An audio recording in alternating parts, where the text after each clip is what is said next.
Hey what's up guys? Today I'm going to be doing a basic combat tutorial for The Witcher 3.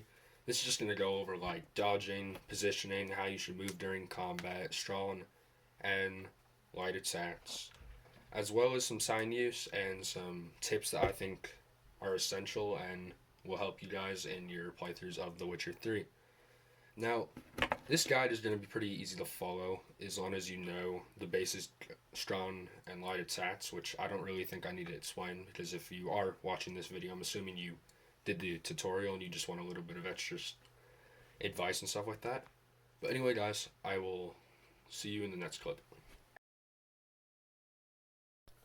The main thing I want to stress is instead of like moving with like your W, A, and D keys or your controller stick, you should instead dodge or roll around the battlefield because this is a much faster and like it way to move, and it also allows you to like be very vigilant. So basically, if an enemy like decides to attack you out of nowhere, like some of the humans do, you're going to be already dodging, so you're less likely to be getting hit with that attack. So that is the most important thing I want to stress.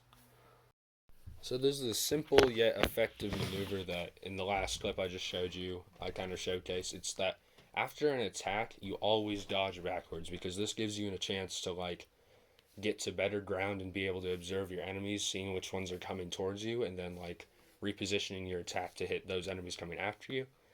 It also allows you to like after your enemy does a counterattack after you just hit them, to like always be out of that danger. So that's why I always dodge after an attack.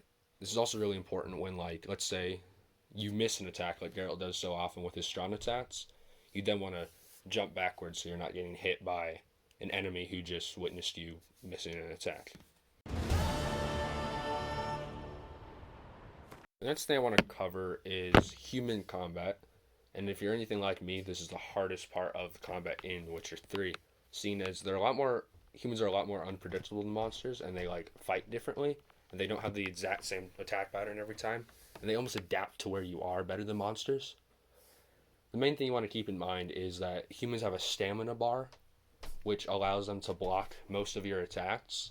And as soon as this is depleted to zero, you'll actually be able to do damage to them.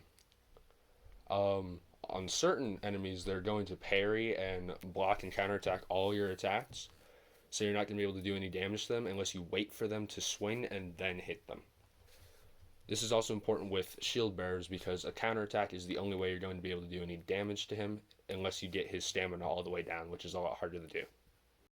Well, if you're like me, you'll find yourself getting caught in groups of enemies like this, and that can be really scary. So this segment of the video is going to be like explaining how I approach large scale combat like this. First thing I always do is make sure that I'm timing my attacks correctly and always watching enemies that aren't directly in front of me. So like this means like see the guy behind me and he would have hit me had I not noticed that he was there. Also like I always refresh my Quen, which is the shield sign that witches use, in order to not take any damage.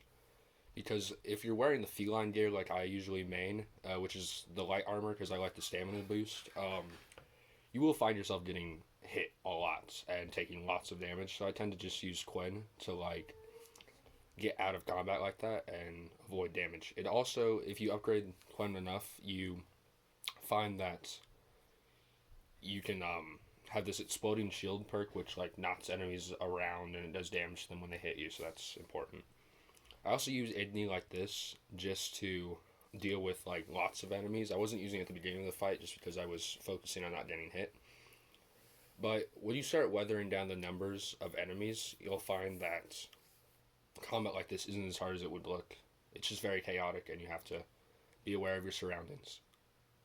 I just ignited that barrel because I think the explosion is always really cool looking. Let's deal with this guy. He's pretty easy to kill. So that's pretty much the end of this video. Thank you guys so much for watching. I really appreciate the support. Let me know what you guys want to see in the future, and I hope you are having a good quarantine. See ya.